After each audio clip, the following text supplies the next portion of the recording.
Session is resumed. So as of 3:50 p.m., 55 na ang kandidato para sa Pangulo, 10 para sa Pangalawang Pangulo, 53 para Senador, at 53 rin para sa party list. Ang gusto ko lang sabihin ay sinabi sa akin ni Professor James Jimenez na siya ay natutuwa dahil daw nakita niya ngayon na ang media ay unang-una nagtutulungan sa isa't isa. They are self-policing. Sila pa daw ang nagpapatahimik sa mga crowd. Umaga, ang ating mga estudyante ay bumubuti. So, mabuti yan. So, sana yan ay magpatuloy. Alam nating bukas ay nagbigay pansin, alam ang dalawang major candidates na sila ay pupunta dito bukas, isa sa umaga at isa sa hapon. Yung sinabi kong pangatlo, medyo nagpalit ng isip mo kang Biyernes na lang daw. Although maliban dyan, marami ring mga senatoriables na darating bukas. Tanong, Paterno.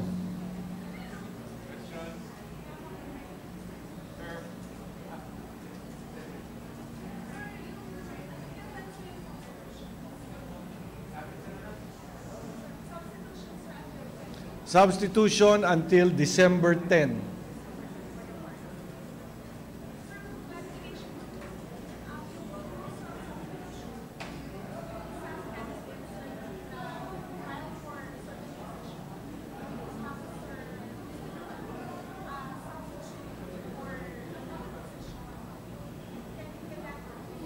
Okay, unang-una, ang pwede lang masubstitute ay isang kandidato ng partido.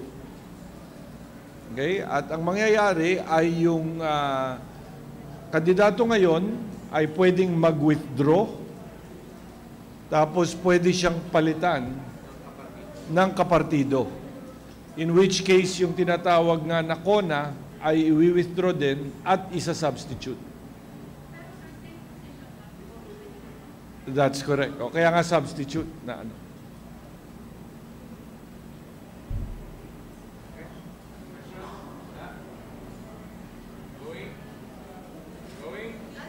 Wala na, naubos. Napag-usapan natin kahapon yan, no? Na kumbaga, kami binigyan na ng briefing kung ano yung mga election hotspots nung 2010 at 2013, no? Pero ang sabi rin sa akin ng AFP tsaka ng PNP, ito daw election hotspots, depende rin kung sino yung mga tumatakbo. Kasi kung sa isang election hotspot, tumatakbong unopposed ang isang kandidato, then nawawala yung tensyon. Pero posible rin na isang election cold spot noong 2010 at 2013 ay maging hotspot kung merong mga magkakaribal na mga pamilya or kaya mga politiko na maglalaban para sa halalan sa 2016. No? So, dapat tignan natin kung sino yung mga nag-file ng mga Certificate of Candidacy, tapos susuriin namin, titignan namin kung ano yung pwede nating ang matawag na election hotspot.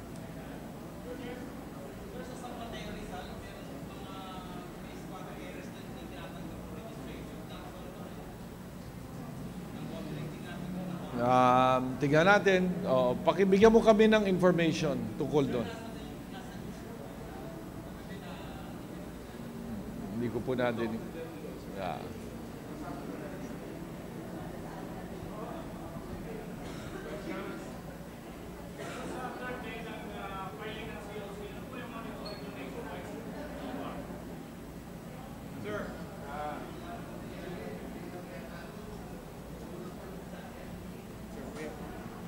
Have incomplete figures.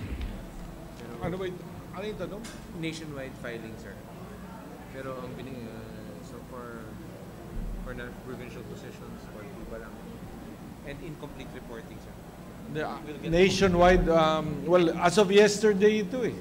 Kaya, What we have right now. Final reports. kasi ang mangyayari is that yung mga field officers ng COMELEC darating dito on October 19. Parang dalhin yung mga kopya ng mga certificates of candidacy. So doon ipagsasama-sama ng COMELEC yung mga certificates of candidacy sa buong bansa. Itong number na to medyo preliminary pa.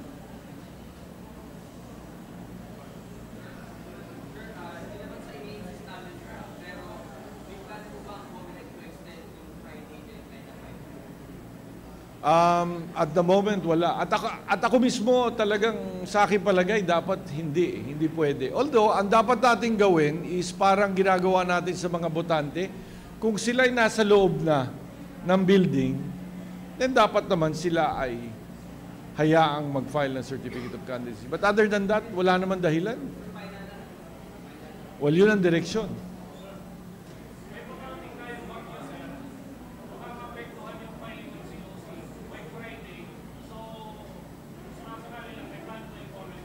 Ayun.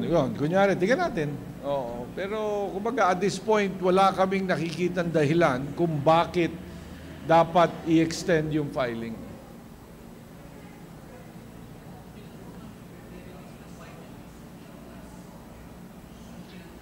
Yung pinaka-final, sabi ko nga, dapat by December 10.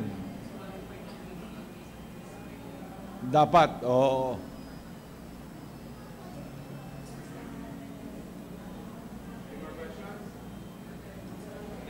Alright. Okay, maraming salamat po at magandang hapon. Class dismissed.